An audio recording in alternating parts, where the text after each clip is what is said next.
Hello दोस्तों, मैं हूं जगदीश जोशी। हम लोगों को हमारे एक स्टूडेंट ने व्हाट्सएप और हमारी एंड्रॉयड ऐप पे एक छोटा सा लॉजिक भेजा था। ये लॉजिक मैं आप लोगों को दिखा देता हूं, ये आपको स्क्रीन पे दिख रहा होगा। अब इस लॉजिक में क्या कहा जा रहा है कि अगर आपका पुश बटन यानी कि अगर आपका स्टार्ट का पुश बटन यानी कि एनो पुश बटन प्रेस होता है तो आपका एक वाल्व ऑन होना चाहिए। ये V1 वाल्व है, ये ऑन होना चाहिए और ये तब तक ऑन होना चाहिए जब तक इसमें जो भी लिक्विड फिल हो रहा है उसका हाई लेवल ये रीच ना कर ले। ठीक है, जैसे ही हाई लेवल लिक्विड रीच कर लेता है तो तुरंत क्या होना चाहिए, आपका V1 वाला जो वाल्व है वो बंद हो जाना चाहिए और हीटर और इंडिकेटर ऑन हो जाने चाहिए 30 सेकंड के लिए। उसके बाद 30 सेकंड के बाद क्या होना चाहिए, जो आपका सेकंड वाला वाल्व है वो ऑन होना चाहिए 20 सेकंड के लिए। 20 सेकंड के बाद आपका V2 वाला जो वाल्व है वो भी आपका ऑफ हो जाएगा। अब इस केस में जो भी आपका ये प्रोसेस चल रहा है, इस प्रोसेस में अगर स्टॉप का बटन अगर प्रेस होता है तो उस केस में क्या होगा, उस केस में आपका हीटर ऑफ हो जाना चाहिए। लेकिन जो V2 वाला जो वाल्व है ना, आपका V2 वाला जो दूसरे वाला वाल्व है वो आपका ऑन रहना चाहिए 20 सेकंड के लिए। जब भी स्टॉप वाला पुश बटन प्रेस होगा तो उस केस में क्या होगा, जो आपका V2 वाला वाल्व है वो 20 सेकंड के लिए ऑन हो जाएगा। ठीक है, ये एक छोटा सा लॉजिक है, ये हमको बनाना है। मैंने ऑलरेडी यहाँ पे बना रखा है टाइम बचाने के लिए, क्योंकि आगे फिर लॉजिक बनाने में टाइम काफी वेस्ट होता है। तो पहले ये लॉजिक आपको समझा देता हूं, मैंने किस तरीके से इसको बना रखा है अच्छी तरीके से आपको समझा देता हूं। उसके बाद ये रही हम लोगों की पीएलसी, ये मित्सुबिशी की पीएलसी में मैंने इसमें आपको समझाऊंगा। ठीक है, और फिर हम लोग इसको समझते हैं ऑनलाइन मोड पे लेकर के, फिर इस प्रोसेस को हम लोग रन करके देखेंगे। यहाँ पे जो हाई लेवल का जो इंडिकेशन हम लोग लेंगे वो लिमिट स्विच से लेंगे। आपके केस में कोई सेंसर वगैरह हो सकता है, आप लोग उसका इनपुट ले सकते हो। ठीक है, बाकी अगर आप लोग पीएलसी प्रोग्रामिंग हमसे बिल्कुल जीरो लेवल से सीखना चाहते हो, बिल्कुल पीएलसी प्रोग्रामिंग में बेसिक टू एडवांस का कोई कोर्स करना चाहते हो, तो आप लोग हमारी एंड्रॉइड ऐप या वेबसाइट से कोर्सेज ज्वाइन कर सकते हो। लिंक दिया हुआ है वीडियो के नीचे डिस्क्रिप्शन में, या फिर आप लोग हमें इस नंबर पे कांटेक्ट कर सकते हो। ठीक है, यहाँ पे नंबर दिया हुआ मिलेगा आपको। तो यहाँ पे देखो, सबसे पहले ये कह रहा है कि when the start button is pressed the valve V1 is turned on। जब भी हम देखो ये X2 वाला जो इनपुट है हम लोगों का, ये स्टार्ट का बटन है, जब भी ये प्रेस होगा तो उस केस में मेरा यहाँ पे V1 ऑन होगा। ठीक है, यहाँ पे V1 मेरा ऑन हो जाएगा उस केस में, और यहाँ पे मैंने V1 को होल्डिंग दे दी। V1 ये वाल्व है, ठीक है, ये वाल्व नंबर 1 है। ओके, अब ये कह रहा है कि जैसे ही आपका हाई लेवल रीच कर जाए, ठीक है, जो भी लिक्विड इसमें फिल हो रहा है, जब भी ये हाई लेवल रीच कर जाए या फिर कुछ भी प्रोसेस हो सकता है, तो उस केस में क्या होगा, हाई लेवल का भी हमको एक इनपुट लेना पड़ेगा। तो वो इनपुट है हम लोगों का X0। ठीक है, अब उस केस में होगा क्या, उस केस में ये कह रहे हैं कि भाई आपका V1 तो ऑफ हो जाना चाहिए। अब यहाँ पे मैंने क्या काम किया हुआ है, ये एक एनो लिया हुआ है और ये X1 का एनो लिया हुआ है। ठीक है, यहाँ पे X1 का एनो लिया हुआ है और X1 हम लोगों का लिमिट स्विच का NC एलिमेंट है। यहाँ पे इनपुट NC आ रहा है, लेकिन मैंने यहाँ पे लॉजिक में एनो लिया हुआ है।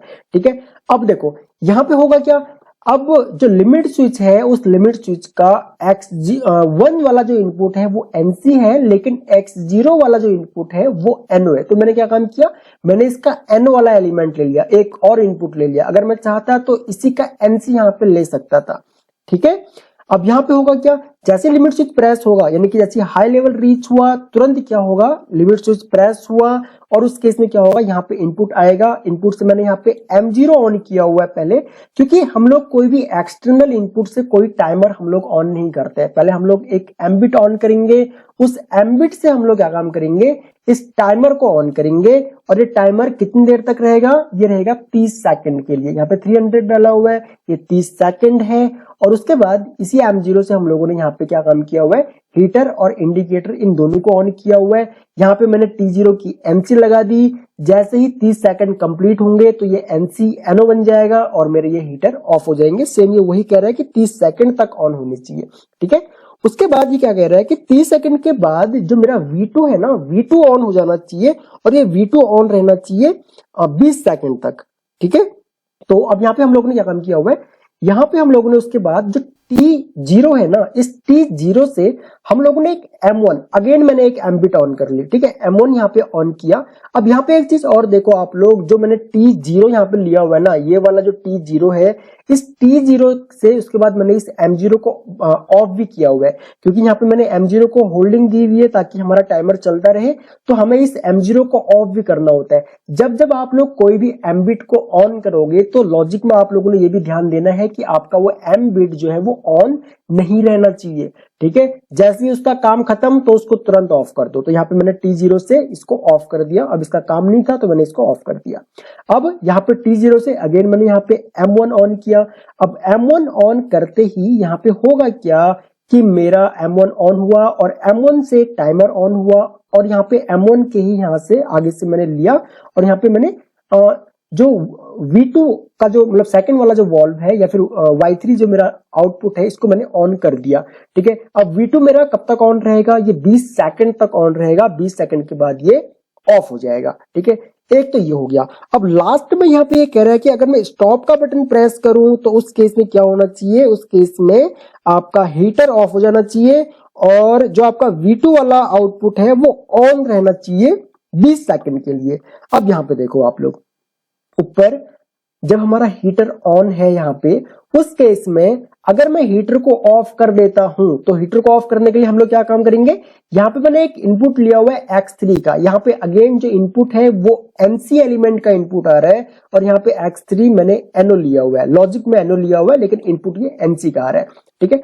अब यहाँ पे होगा क्या कि जैसे ही यहाँ पे ये इनपुट आएगा NC, मतलब पुश बटन को मैं प्रेस करूंगा तो यहाँ पे ब्रेक हो जाएगा ये लॉजिक, M0 मेरा ऑफ हो जाएगा। उस केस में क्या होगा, मेरा ये हीटर ऑफ हो जाएगा, हीटर के साथ में इंडिकेटर भी ऑफ हो जाएगा। अगर आप लोग चाहो तो इंडिकेटर को ऑन रख सकते हो, लेकिन हीटर ऑफ करना है, मैंने यहाँ पे इंडिकेटर भी ऑफ कर दिया, ठीक है। अब यहाँ पे ये कह रहा है कि साथ में मेरा जैसे वो ऑफ हो तो 20 सेकंड के लिए मेरा जो V2 वाला वॉल्व है वो ऑन होना चाहिए। तो उसके लिए हमें क्या काम करना पड़ेगा, हमें इस एम्बिट को ऑन करना पड़ेगा। तो यहाँ पे मैंने क्या काम किया, जो ऊपर मैंने X3 यानी कि जो X3 का जो मैंने NO लिया था ना, उसी का मैंने यहाँ पे इनवर्स लॉजिक यूज कर लिया। यहाँ पे मतलब इनवर्स लॉजिक नहीं बोलेंगे, इनवर्स इनपुट यहाँ पे यूज कर लिया।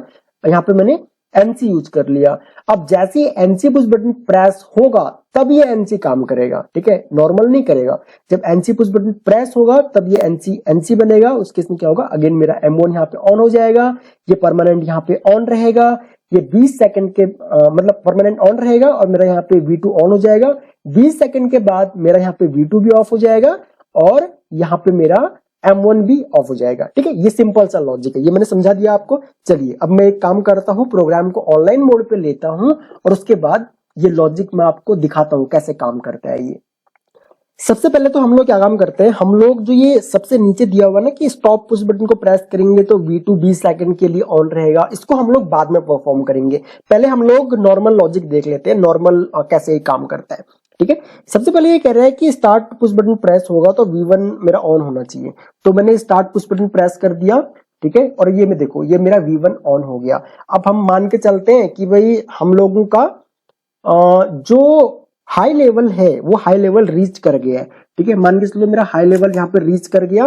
जैसे हाई लेवल रीच करेगा तो वैसे ही क्या होगा, मेरा हीटर और इंडिकेटर ऑन होगा 30 सेकंड के लिए। तो यहाँ पे देखो टाइमर चालू हो गया है और ये टाइमर 30 सेकंड के बाद हीटर और इंडिकेटर दोनों को ऑफ कर देगा, क्योंकि यहाँ पे मैंने T0 की NC यूज करी हुई है, ओके। तो हम लोग 30 सेकंड का यहाँ पे वेट करते हैं, ओके। तो यहाँ पे आप लोग देखोगे 30 सेकंड के बाद ये ऑफ हो जाएगा और 30 सेकंड के बाद मेरा तुरंत V2 ऑन हो जाएगा, ठीक है। मतलब वॉल्व जो सेकंड वाला वॉल्व है, ये देखो ये ऑन हो गया, ये V2 ऑन हो गया मेरा, यहाँ पे ये देखो V2 ऑन हो गया और ये V2 भी मेरा 20 सेकंड के बाद ऑफ हो जाएगा, ठीक है, क्योंकि ये 20 सेकंड के लिए ही हमें ऑन करना है। तो यहाँ पे देखना आप लोग, ये मेरा 20 सेकंड के बाद ये भी ऑफ हो गया, ठीक है। अब ये हो गया। अब हम लोग देखते हैं जो फोर्थ कंडीशन दी हुई है कि अगर स्टॉप पुश बटन को प्रेस करेंगे तो हीटर ऑफ होगा और V2 वाला जो वॉल्व है मेरा वो 20 सेकंड के लिए ऑन रहेगा, ठीक है। तो यहाँ पे हम लोग अगेन सारा प्रोसेस स्टार्ट करते हैं। सबसे पहले मैंने यहाँ पे V1 ऑन कर दिया, उसके बाद मान के चलो हाई लेवल यहाँ पे रीच हो गया, मेरा यहाँ पे हीटर देखो ऑन हो गया, हीटर और इंडिकेटर।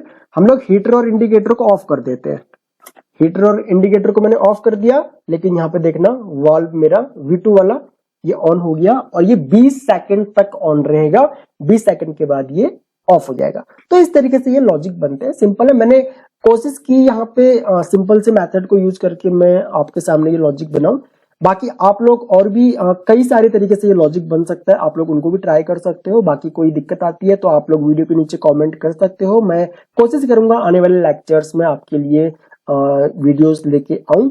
बाकी अगर आप लोग पीएलसी प्रोग्रामिंग के कोर्सेज ज्वाइन करना चाहते हो या फिर अगर आप लोग कंप्लीट इलेक्ट्रिकल ऑटोमेशन का कोर्स ज्वाइन करना चाहते हो तो आप लोग हमारी एंड्रॉइड ऐप या फिर वेबसाइट से कोर्सेज ज्वाइन कर सकते हो। बाकी अगर आप लोग इस चैनल पर न्यू हो तो चैनल को आप लोग सब्सक्राइब कर लेना। ये आपके लिए तो फ्री होता है, लेकिन इससे हम लोगों की काफी हेल्प हो जाती है। सो इस वीडियो लेक्चर में इतना ही गाइस, थैंक्स फॉर वॉचिंग। मिलते हैं अपने नेक्स्ट वीडियो लेक्चर में।